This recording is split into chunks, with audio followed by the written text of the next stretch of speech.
Welcome to Fluent and Chill. I'm Fluent. He has the chills. How you feeling, Jay? I'm ready to go. All right, man. So we're gonna jump right in. This is our last.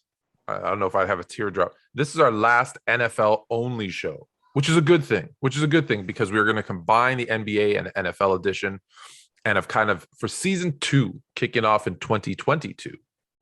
It's going to be sports, football, basketball, and life. We're going to bring all of the things we care about. We're going to bring them in together. So this is good because now people have been asking, they're like, I want to hear about everything, and I got to wait. So okay, we're going to give it what you want. Think about this being like Thursday only being wing night. Well, now we adding pizza to it, right? Now we adding some snacks to it. So people like variety. It's going to be the sports and life buffet. Yeah, and if you see, this is why I cut off the camera right here, because if you saw below, you'd know I love buffets. So we are good. This is a good thing. So I want to jump right into last week's picks that we made because there was a couple that both of us got wrong. But for the most part, I'm just going to let you know. So 1, 2, 3, 4, 5, 6, 7, 8, 9, 10, 11, 12. I got 12. You got, I think you did better than me. You got 12 too. We both got 12 right, but only 3 games did we both get wrong. So let's start with the first one because, listen, it was close. We both picked the 49ers. You were a 49ers fan, so I know that's part of the reason you picked the 49ers. I just thought Tennessee, I keep waiting for Tennessee to drop. Mm-hmm. And they just keep playing real. Maybe I'm wrong. Maybe Tennessee is better than I thought. They're not just the Derrick Henry show. Tell me about, I will start with you because obviously you watched that game pretty close. What did you see from the 49ers? Because now there's an injury too you guys got to deal with at quarterback. Well, what I saw us give that game away. We had a chance to bury them, and we had a chance to bury them early. That game should have been a 3-score game early. And then they would have, I don't know if they would have rolled over. I'm not going to say that because I doubt very seriously that anybody does that in pro football. But we had a chance to bury them. When Jimmy G throws that interception in the end zone, that was key to our drive. That was key to our offense because we were rolling. We were rolling at that point. I was trying to figure out what he was looking at. The game plan was simple. Tennessee has, I think they're in the lower part. They're in the bottom half in pass defense in the NFL. There's a reason why teams light them up the way they do, because they don't pass defend very well, and that was the game plan against them. And we ran the ball against them really good, absolutely. But once they got going, and also the game plan defensively was to put the ball in Ryan Tannehill's hands and make him make plays. Only except he did that.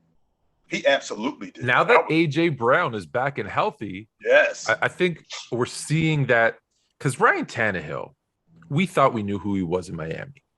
When he came to Tennessee, he played really well, and then they gave him the contract.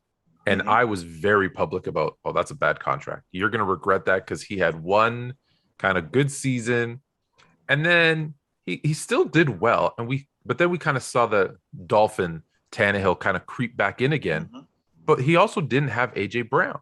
Right. Maybe we just underestimated how good A.J. Brown is because all of a sudden he looks pretty good again. Well, here's the thing, though, Tone. Is Ryan Tannehill still the Miami guy? Well, parts of him are because sure. I think that after his last season in Miami, he still is around those same numbers. That's around year 5 when he left. Now he's going to have a better season next year after that, but you can expect this guy to be that guy, right? Yeah. So that's essentially who he's been. He's had stretches. Particularly this season, he's had stretches where he's looked really good. But then he's had games where you're thinking, there's Miami Dolphins, Ryan Tannehill, right? So I don't know if he's cleared that guy because I still think he's who he was in year 5 in Miami. I just think that with better talent around him, he will give you glimpses and he'll have better seasons. But for the most part, this is who he is. Yeah. So from that, now what do you think now moving forward with the 49ers? Because, we thought they were going to go on a run. We thought maybe they'd lose one game. Now they've lost, I think, a couple down this stretch since we had that conversation. They're sitting, I'm just pulling it up to make sure I'm right where they are. They're sitting in 6th. Mm-hmm. Minnesota, Atlanta, New Orleans, kind of nipping at their heels with 2 games left. They Mm-hmm. hold on to make the playoffs. Well, you and I had this conversation, Tone, about like maybe 3 or 4 weeks ago. We had this conversation, and it was the last 8 games of the season. And the plan was how many wins is it going to take to get in the playoffs? And I said 10. And as of right now, I think we had decided 6-2 would be the number to get to.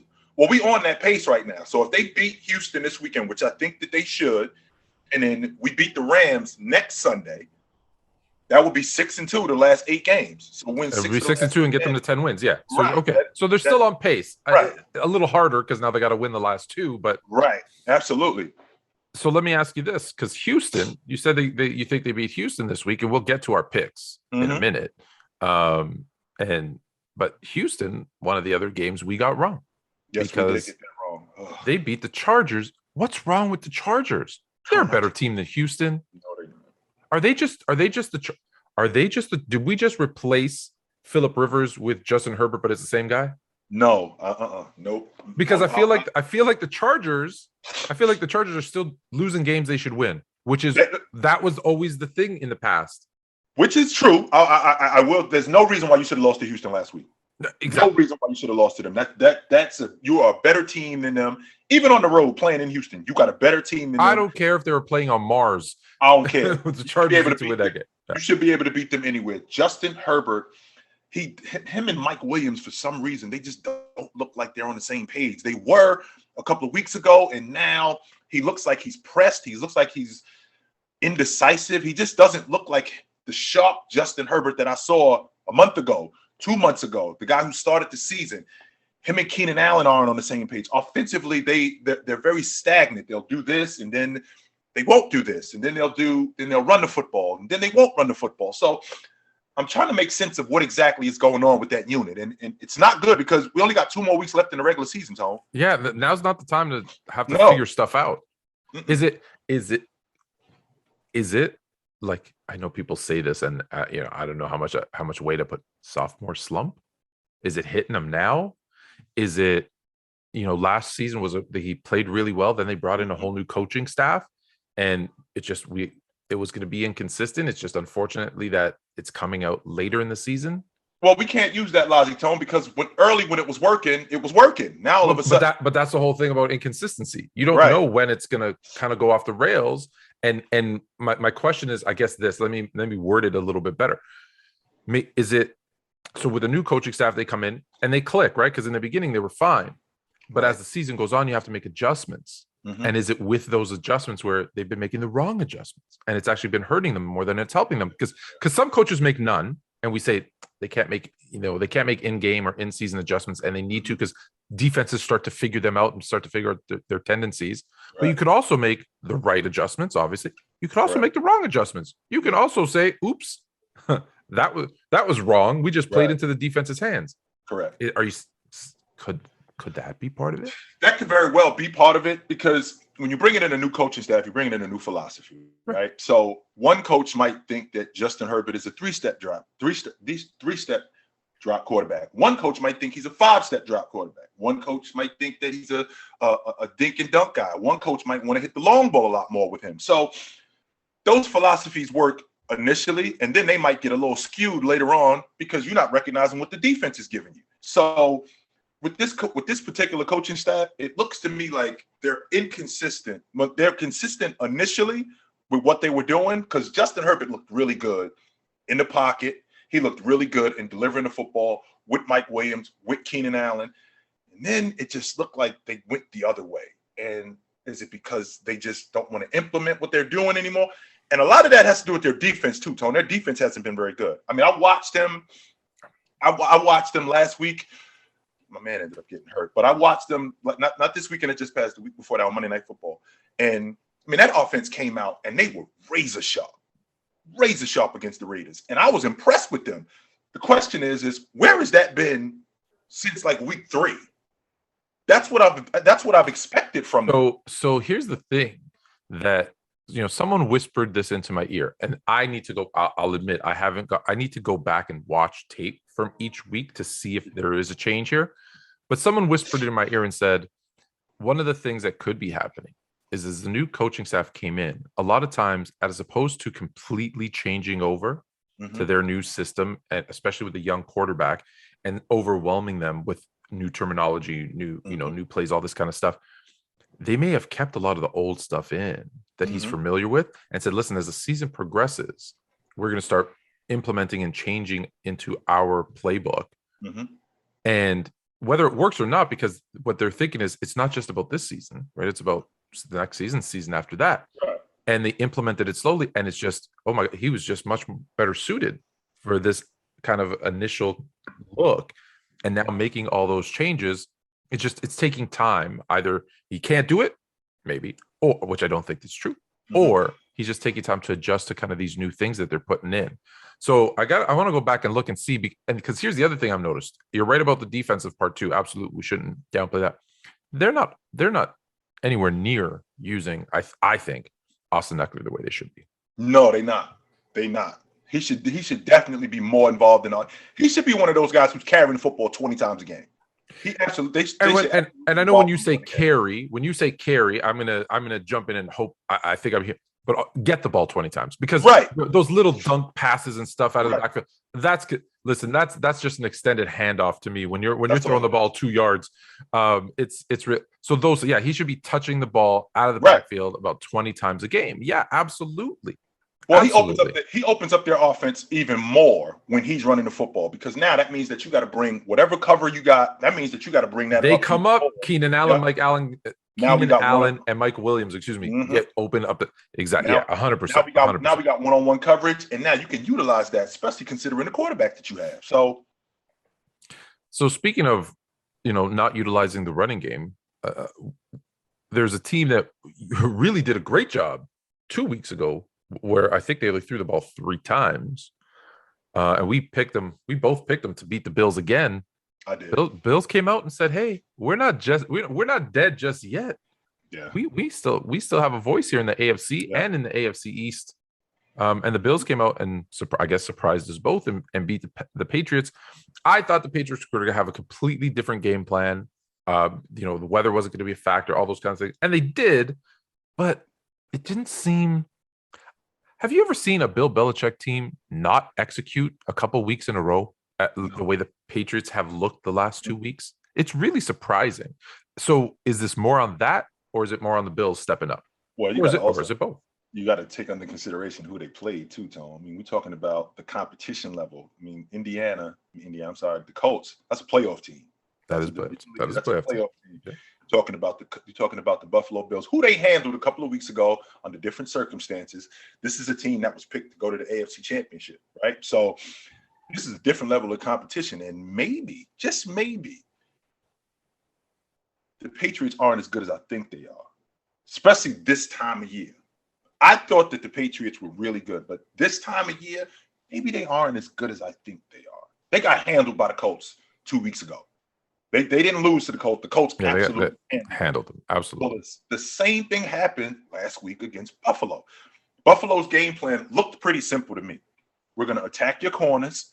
We're going to run the football, not as much, because we're talking about Josh Allen is their best runner, which is nuts to me that your quarterback is your best runner. I don't know how you're going to win with your quarterback as your best runner, but even still.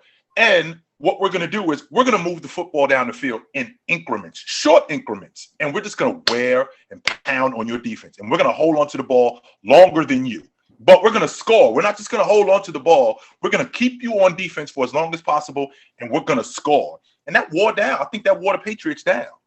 Yeah, as good as their defense has been. Yeah. Right. They're better. They're better.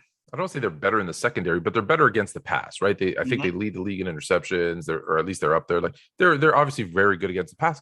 But it's funny. I think the Bills used a little bit of the Patriots game plan, right? Just run them a little bit, wear that defense down, and then take your shots where you can, and it worked. And so now we've got this situation. If I go back to the standings now, where I'm going to, looking at the AFC East.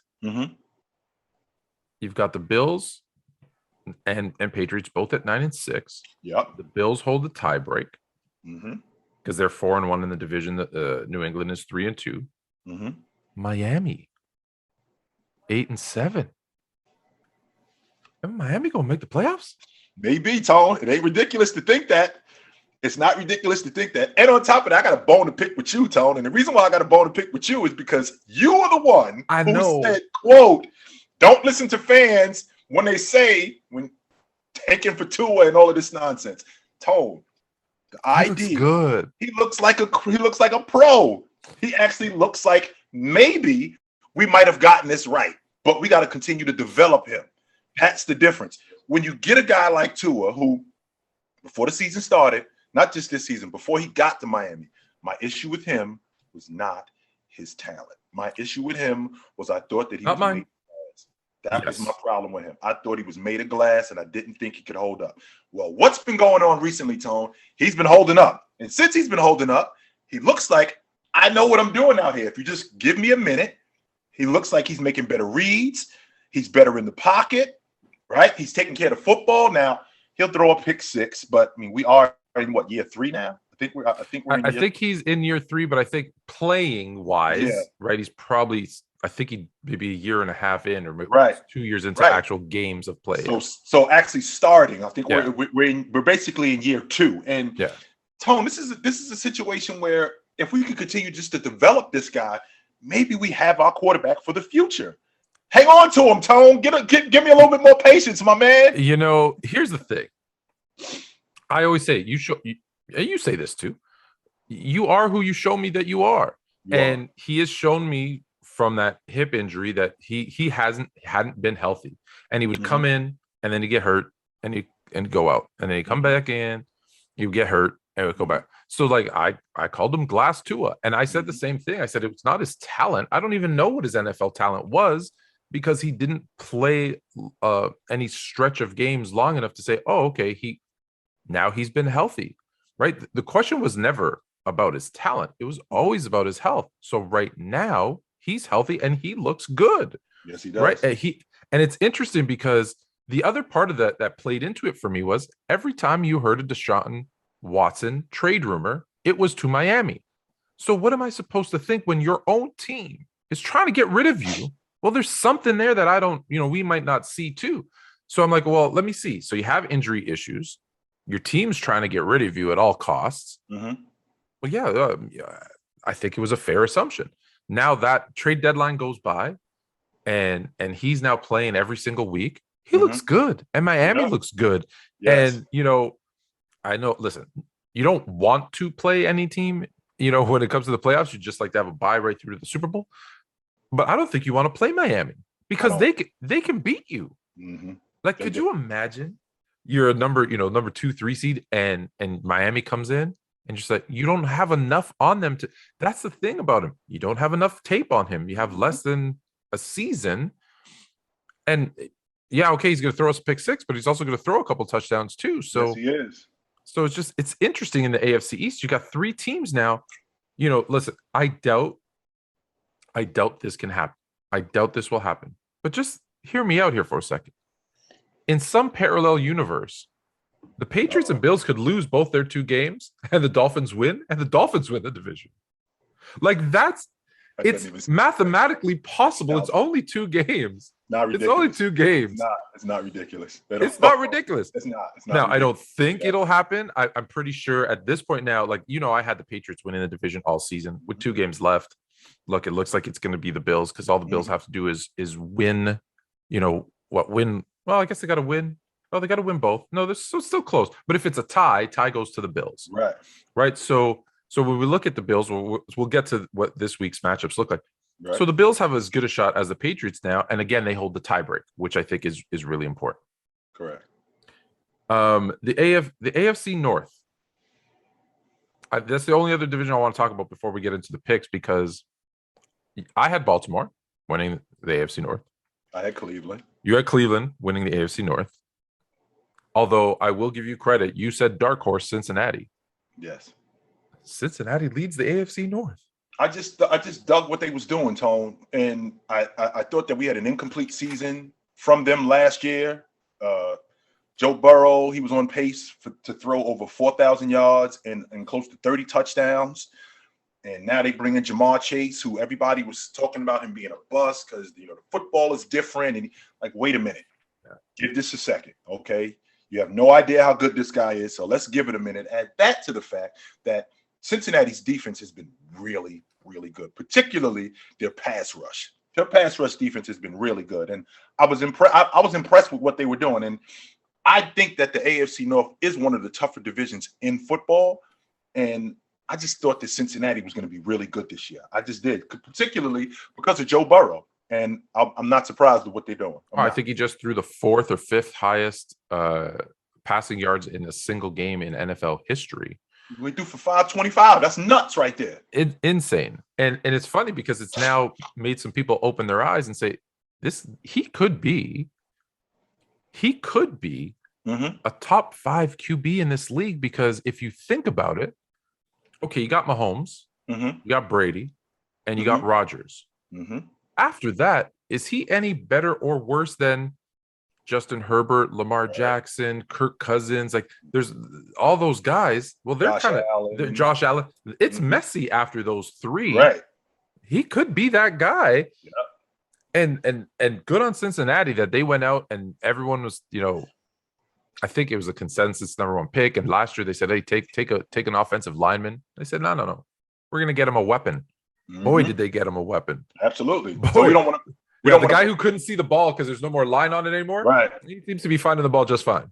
Finding the ball just fine. So we're not going to put Joe Burrow in the same category with Baker Mayfield. No. Baker Mayfield's still the worst quarterback in that division. Even with geriatric Roethlisberger, he's still the worst.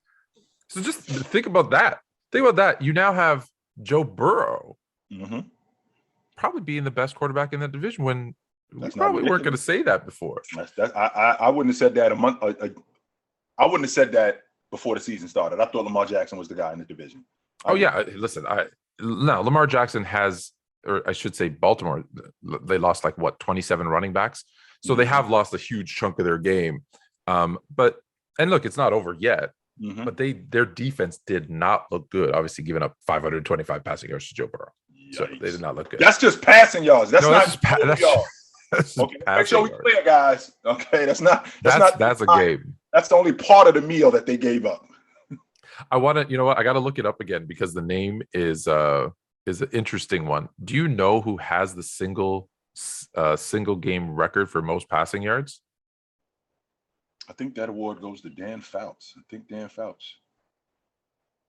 Fouts threw for over 500 and I want to say 30 yards or something nonsense like that. So I'll start with number 5 was Ben Roethlisberger in 2014. He threw for 522. Joe Burrow has 525 last week. My man, everybody who ever listens to has ever listened to me in the past knows I love Warren Moon. Warren Moon in 1990 threw for 527. These next 2 names are going to shock you. Matt Schaub in 2012 threw for 527. So him and Warren Moon are actually tied. And the number 1 quarterback who threw the most yards in a single game in the history of the NFL, 554 yards in 1951. That's the equivalent of throwing 1,000 yards today. Okay. The way that the game was played in 1951. Norm Van Brocklin. 70 years ago. 70 years. Do you know that name? Because I don't know that name. Norm Van Brocklin. Yeah. I don't know that name. But you throw that many in 1951, I'm telling you, it's maybe not 1,000, but it's like throwing 700 yards nowadays. The way it's crazy. So I want to stick with the Chiefs, with the Bengals. I just gave it away. I want to stick with the Bengals. That's the first game we're gonna pick. Chiefs, Bengals.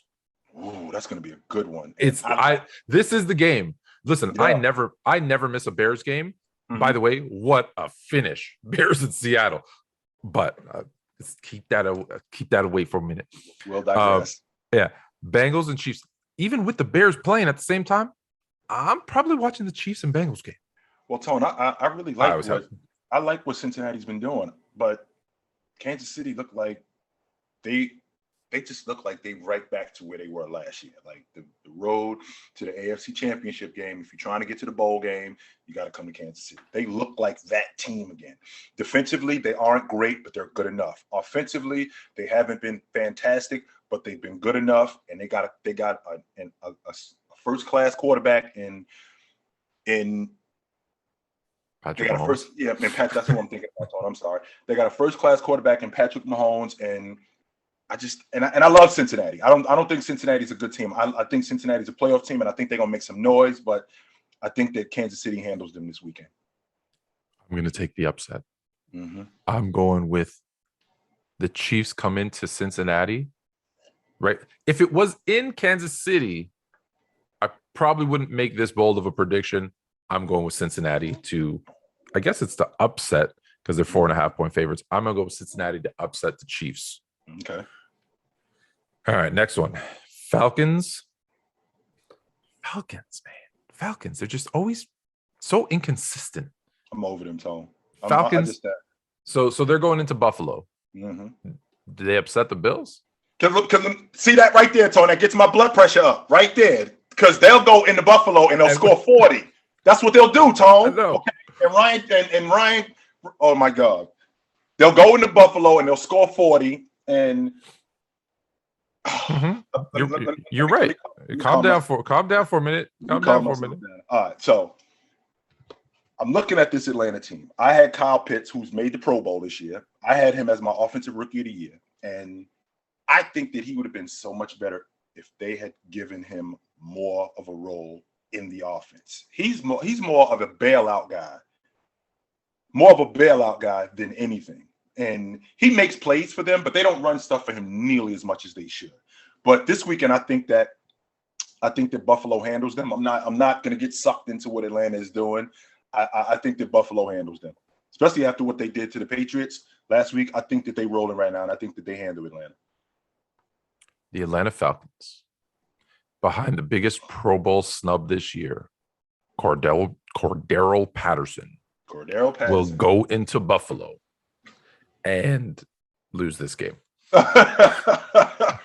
You did not think I was picking Atlanta. I did think you was going to pick Atlanta, Tom. Not picking Atlanta. You know what? Just because we both picked Buffalo, Atlanta will win, though, mind you. So, if you're a betting man or betting woman or betting person, put your money on Atlanta because that's the type of game that they win. Yeah. All right. So unfortunately, if Buffalo does win, it knocks out this one. Miami. This is going to be a true test of how good Miami is, right?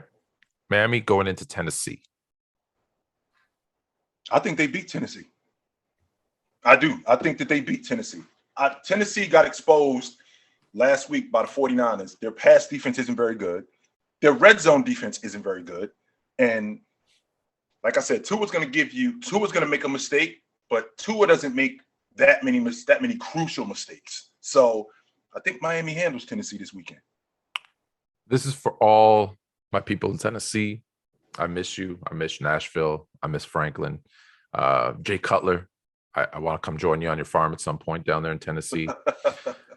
Because the guys that I am athlete, Brandon Marshall, Devin Hester was on last week. They didn't paint out my boy Smoking Jay out as nicely as I would like to be. I don't think Jay gets enough respect for how good of a quarterback he was.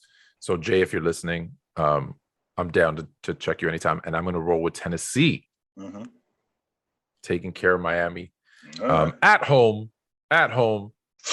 Tennessee Titans keep rolling. Because you know why? Because ever since Derrick Henry went down, I keep picking them to lose, and they keep winning. So I'm finally going to learn my lesson, and I'm picking them to win. The Las Vegas. They don't play Oakland no more. They don't play in Los Angeles no more. I went back a couple years. The Las Vegas Raiders against the Colts. Colts. I'm worried about the Colts. Carson Wentz not going to play. They called Phillip Rivers. He's not coming back. So is this a game that the Raiders can go into Indianapolis and steal? They could. They absolutely could do that, considering what is happening right now in Indianapolis. Because when I think about the Colts, they go with Jonathan Taylor and Carson Wentz. That's the meat and potatoes of their offense right there. So if Carson Wentz is back there, now we can't just give the ball to Jonathan Taylor 40 times and just expect we have to have some quarterback play. Well, they could. They could. Probably won't work. We can't just give the ball to Jonathan Taylor 40 times and expect to win. We have to have some sort of quarterback play. Now, are they going to get that in their backup? I doubt it. So I'm going to have to go with the Raiders in this particular situation.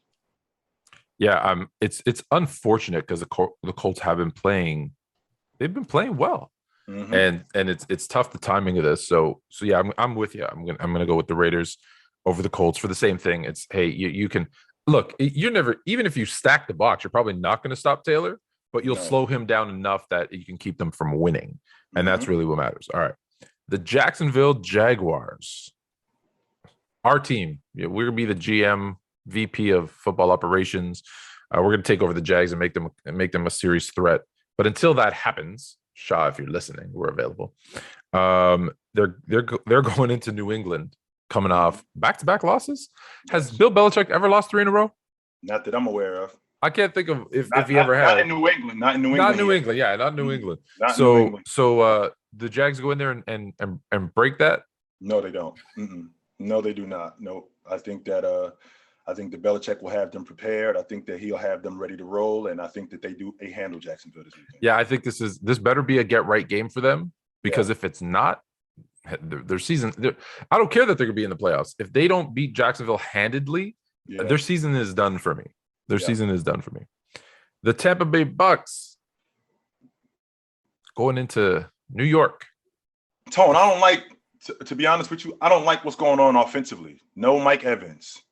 No Leonard Fournette, even though no Godwin. I catch a lot of heat for this, and a lot of people get on my case about this. I think Ronald Jones is better than Leonard Fournette.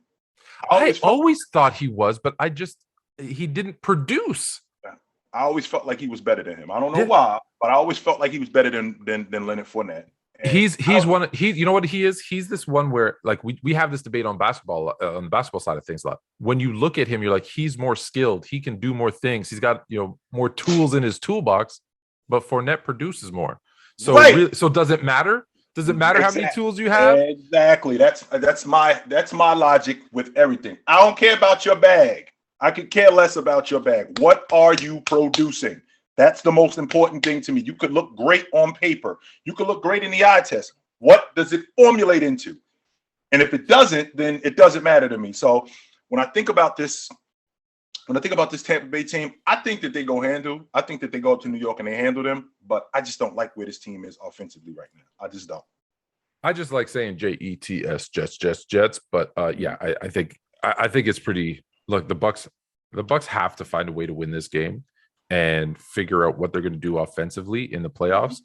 I am concerned about them defending their title because of those offensive injuries. Now, Antonio Brown, I don't know what to expect. Like, is Le'Veon Bell going to get?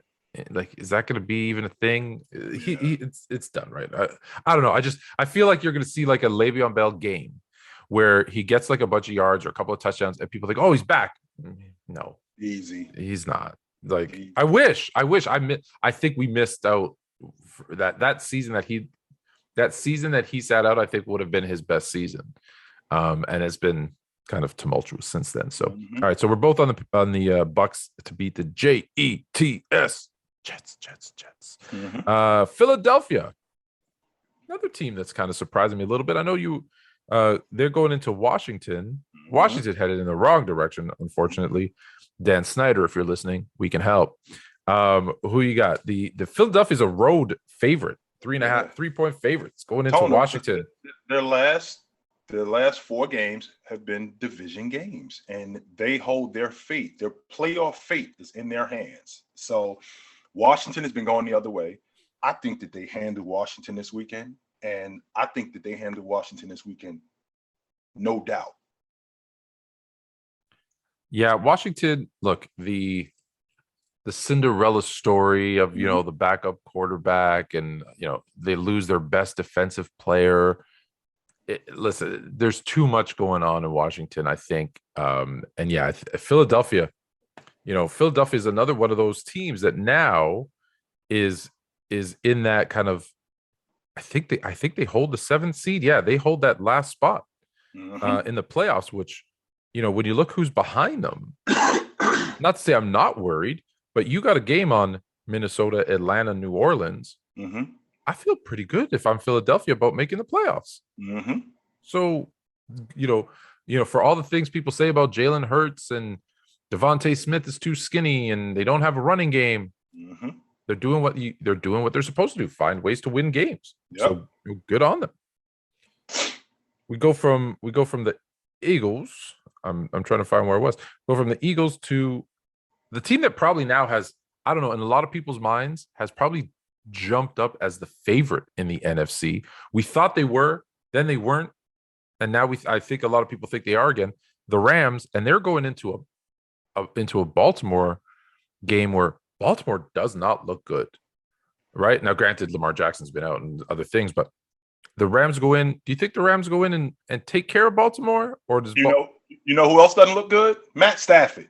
Okay. Well, no, he looks like Matt Stafford. That's exactly who he looks like. I watched him last week throw 3 interceptions. Absolutely. And I watched last week and his defense save him. I absolutely watched that. I don't like the way he's going since this juncture of the season. I don't like the way he's going. Now, I don't think that Baltimore has enough for them, but the problem that I'm having is that can the Rams overcome consecutive weeks of mistakes that Matt Stafford makes? Can they overcome that? That's the question that's going to need to be answered.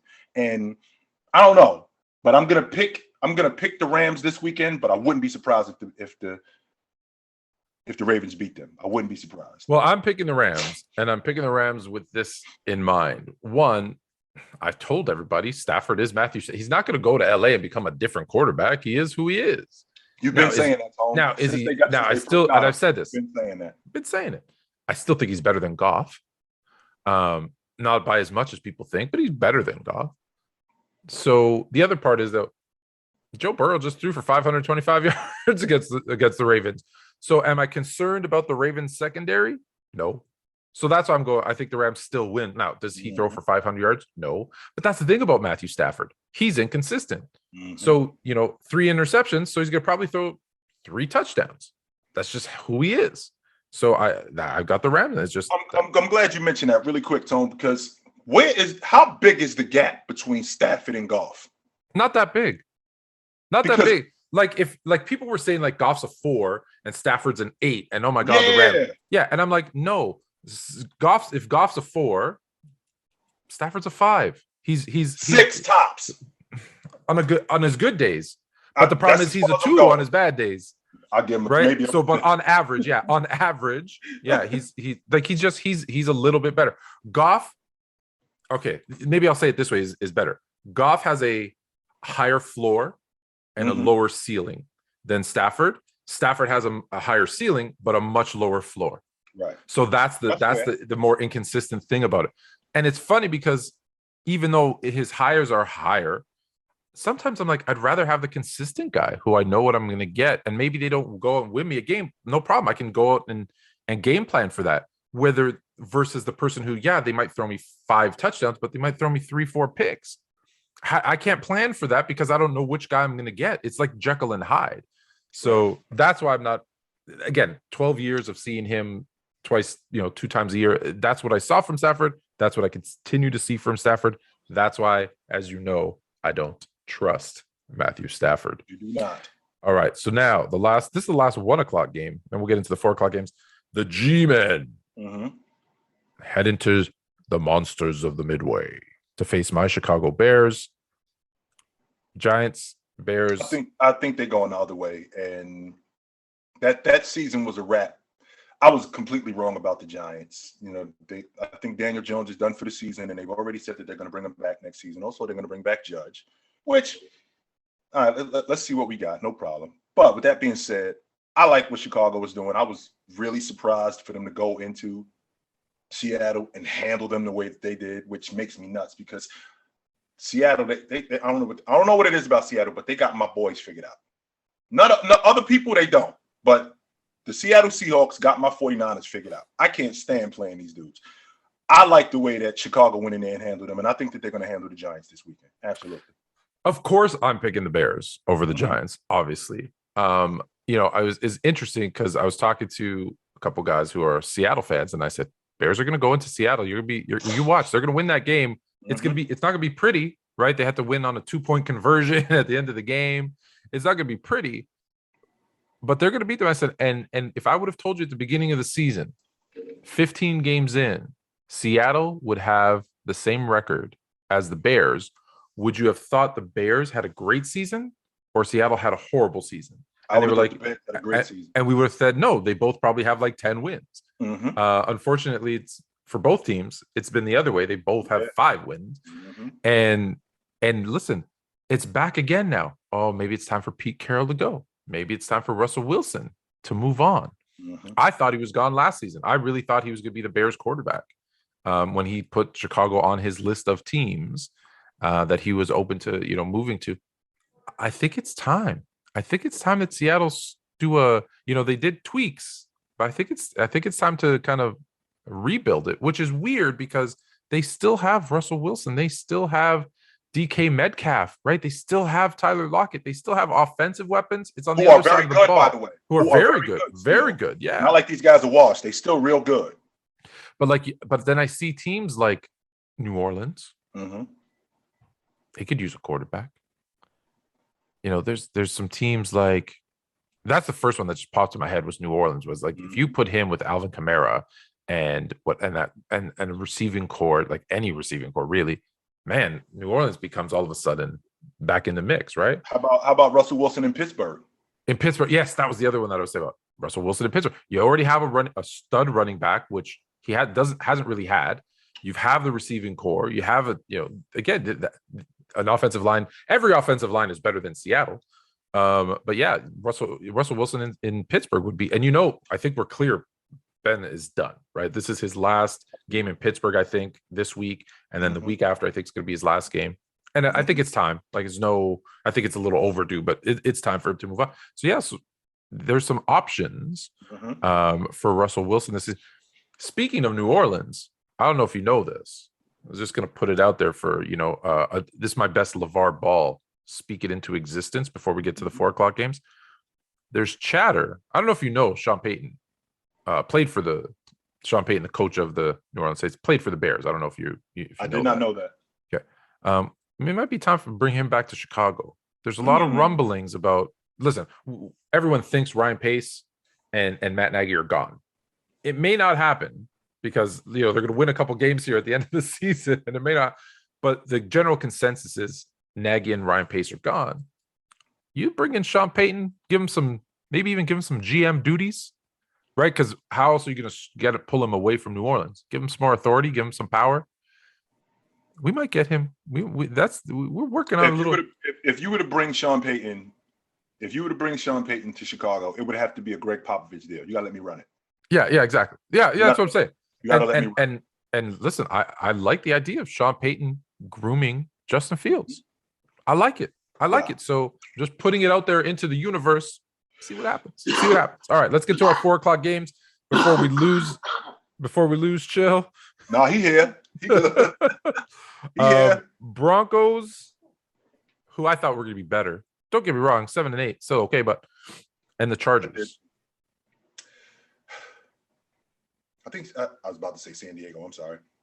I think the Chargers bounce back this week, Tone. I do. I think they bounce back this week. My Orange Crush and how I feel about Denver. Drew Lock is hot and cold. Teddy Bridgewater is also hot and cold. And Denver's defense has been really good, but I think that this weekend, I think the Chargers get back on track, and I think that they handle Denver. Division game, which is very important. So I absolutely think that they handle them. I know that it's in Los Angeles, but you're right. It should be in LA. It should be it's in Los Angeles. It should be in LA. Yeah, that was really good job there, buddy. I'm clearly not fluent in geography. I wish the Chargers were still in San Diego. Yeah. I wish they were still in San Diego. In fact, I've said this before. The Chargers should move to San Diego, and they should take the Clippers with them. Story for another day. But I think the Broncos win because this is just the type of division that it is. They're both going to be 8-8 going into the last week of the season. That's how this season has been. So I think that, no rhyme or reason or any, that's what I think is going to happen is Denver goes into LA, they beat the Chargers, and now they're both 8-8, and you're scratching your head on both teams because they both should have had better records. Your 49ers are hosting the team that beat them. This is the Texans. Who are the Texans? Spoilers. That's who they are. Do they go in and spoil the 49ers? I don't think so. Okay. Not this weekend. I think we get back on track. And I think the most important thing is striking early and often and not letting these guys, if we get them down, keep them down. That was the thing that we screwed up last weekend playing against Tennessee, where we had those guys in the chokehold and we let them up. Can't do that with the Texans. What are you expecting from Trey Lance this week? I'm not expecting anything from him because I think that Jimmy Garoppolo is going to play. You do? I do. I think Jimmy G is going to play. Yeah. Wow. Okay. All right. Let's see if Jimmy G's can tough it out and play. All right. If you asked me this 4 weeks ago, I would have had a completely different answer. The Cardinals are heading into Dallas.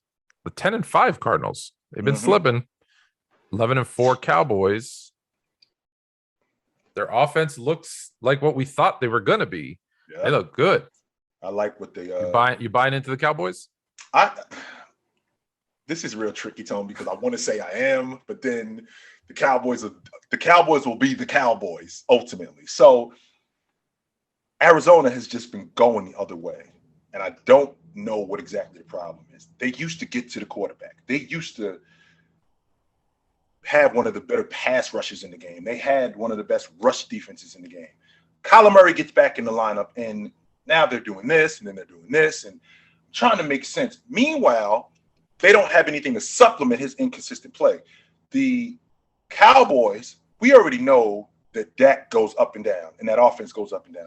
But that defense shores them up and keeps them in games. And I think that's the difference. And I think that's going to be the difference in this game this weekend. That's why I think that the Cowboys handle Arizona. I was asked last week, and they thought I was crazy. This was before the game last week. Take out Tampa Bay and Green Bay. If you take those two teams out, who do you think has the best chance of representing the NFC in the Super Bowl? And you heard names like Arizona and the Rams, of course. And I said Dallas. And I said, I'm not like a Dallas fan who thinks this is our year every year. I just see something in Dallas, and it's because of the defense. When I see Parsons and Diggs and just, not just the statistics they're putting up, but just the way they are playing. And I know from a skill standpoint, you've got a top 10 quarterback. And now just keep in mind, they're a top 10 rushing team, top 10 passing team in the league, even statistically. But Dak is a top 10 quarterback. You have combo, if you include Pollard and Zeke together, you have a top 10 backfield. You have one of the best receiving cores in Cooper, CeeDee Lamb, and Gallup, and even Schultz. I'll throw Schultz in there as well. And you have one of the best offensive lines in the leagues. So you got one of the better defenses. You got one of the better offenses. You're stacked at every skill position. You should win. The only question mark I have in Dallas is their coach, because I never liked McCarthy as the hire there. Right? So if he can stay out of his own way, Dallas has as good a chance as any. And when you win 11 games, like the fact that they're 11 and could win 12 or 13 games a season, to say they're not a legitimate, and I get it. I always hear like, well, remember this season when they were 13 Tone, and 3. That's my point right there, Tone. I understand. There. Everybody says that. I know. Okay, but that was a different set of guys. It was a different group. You have to break through sometime, or maybe you don't. I don't know. But what I'm saying is, if you take the name Dallas Cowboys out of the equation, and I gave you this team, if this team, exact roster, was your 49ers, would you have them as legitimate shots at the Super Bowl? That's the difference. That's a tough question, Tone. Okay, I know. That's why I'm asking. Right? Like I know this. If this exact roster was the Bears, I'd be screaming Super Bowl from the rooftops, right? It's the Cowboys, so it's because it's the Cowboys that we're like, we've been burnt in the past. Yeah, Yeah. that's So the I problem, don't know. Tone. Like Because every time we get back together, you cheat on me, and now you're right, saying it's gonna be different. and on top of that, when you talk about what they had done in the past, well, number one, I mean, was Dak better than Romo? Because I don't think Cooper was better than T.O. I don't think that I don't think any of those guys was better than Clayton. They don't have the tight end that was better than Garrett. They don't have anyone. I don't think, and I'm not sure that Zeke was better than Murray. I don't think he was. So when I think about this team, that team was even better than this team, and they spit it out. So with that being said, You don't think Dak's better than Romo? I was okay with all the other ones, but that one, you don't think Dak better than Romo? let's discuss that for a second. Romo is absolutely fantastic. He just wasn't clutch. That was the difference with Romo. Romo wasn't the guy who, when you get into the meat and potatoes of the game, he's going to get it done. Even though But listen, that's why Romo. Look, I'm not knocking him. He did amazing for who he was. That's why he was an undrafted player. I think because there was something missing through high school, college, whatever. There was something missing. I mean, he did have. I think he did lead the NFL in fourth quarter comebacks. He did do that. I can't discount that. He did lead the NFL in fourth quarter comebacks. But in terms of him getting you there, I just think that when I think about him being an all around talent, I think that Dak is more athletic. I think Dak is stronger physically. Yeah. But I don't know. I don't think that there's much of a disparity, but I would have to give the edge. A lot of people talk about Romo and Dak later on, but when Dak came in, Romo was at the end. It wasn't like Romo was in year 5. Right. Romo was at the end. So I'd have to give the edge to Romo like this. Not like this, but I'd have to give Okay. All right. Well, I'm taking Dak. Carolina heading into New Orleans. New Orleans. In a game that means nothing other than it's a divisional game. Yeah. I think that this is Cam Newton's last hurrah. Not with the Carolina Panthers. I think he over in the NFL, to be honest. Yeah, I think he's done. I think he over in the NFL. I do think that they got a real good shot at beating New Orleans, and I think that they do this weekend. Oh, you got Carolina? Yeah, I'll take Carolina this weekend. Yep. I penciled you in for New Orleans. I got New Orleans. I think New Orleans is just overall the better team. So I'm going to stick with New Orleans. And next week, since we think Cam, I know we're getting way ahead of ourselves, but next week I want to talk about, is Cam a Hall of Famer? Look for that next week. Yeah. The Detroit Lions. We'll talk about that. Detroit Lions heading into Seattle. Seattle losing, obviously, a heartbreaker to the Bears. Couldn't have happened to a better team. Do you think Detroit goes in and gets another? Do they lose to another NFC North team, or I do? Seattle. You think Detroit? I think they lose. Wow. Okay. I think Detroit. No, I don't think Seattle beats. I don't think Detroit beats Seattle. No, I think that Seattle beats them. Oh, you think? Okay, that's why I was surprised. I thought you were saying Detroit goes into Seattle. No. Okay, yeah. I was gonna say Seattle isn't gonna lose 2 games in a row at home to Chicago and Detroit. Yeah, I don't see that happening. So yeah, I got Seattle as well. Mm-hmm. The Minnesota Vikings, who listen, they had their fate in their own hands to make the playoffs, and now it gets tougher because they're sitting out on the outside looking in, and they got to go into Green Bay. And a team that has something to play for. Green Bay wants to win this game, and I believe they either lock up home field or that first round bye, which I think is really important. Yeah, if they go 13-3, I think they this pretty much it's a lock. I don't know if it's guaranteed because if Dallas wins as well, they'll be 1 game apart. But I think they're gunning for that first round bye, I would think. Right. Anytime you have an older quarterback, you want that week to kind of rest up and get right. Aaron Jones, right, banged up still. You got Minnesota going in there and playing spoiler to their home field hopes, or does Green Bay take care of the Vikes? I think Green Bay takes care of them. Absolutely, I do. As much as I like Kirk Cousins, and as much as I dig Jefferson, and as much as I dig that defense that they have in Minnesota, I just think that Green Bay is the class of that division, and I think that they handle Minnesota. No doubt. Yeah, I'm with you, and it probably knocks Minnesota officially out of the playoffs, which I didn't think they were going to make it, but they're flirting with it there for a while. All right, Monday night, the Cleveland Browns And the best quarterback in the division. Ben Roethlisberger? Because they're going into Pittsburgh to play Pittsburgh. I don't think it's Ben Roethlisberger. It's definitely ain't butter. 7-8. You know, it's funny. It's funny because everyone's like, oh, the Browns this year, they're going to be so good. They're going to be. And I said, no, they're not. I said, you know why they're not? Because they got Baker Mayfield. No, they're not. Yeah, picking on my favorite coach, Hugh Jackson. No, it's not Hugh Jackson's fault. It's Cleveland's fault. I'm sorry. They got a bad. They don't have a good quarterback. Who you got? Cleveland Browns in Pittsburgh Monday night. I'm taking Cleveland in this game. I'm taking Cleveland in this game because they still got a stout defense. Even though TJ Watt might be the best pass rusher in the game, I think that overall Cleveland's defense is what's going to save them this weekend on Monday night more than anything. I don't think that Baker Mayfield is going to be that much of a detriment to them. I think that Cleveland's defense is going to hold up, and I think they're going to force Ben Roethlisberger into more mistakes than anything, and I think that's how Cleveland handles them. I'm going to add a little Pittsburgh history to what I'm about to say. This will be the Ben Roethlisberger Lynn Swan song because it's his last game in Heinz Field.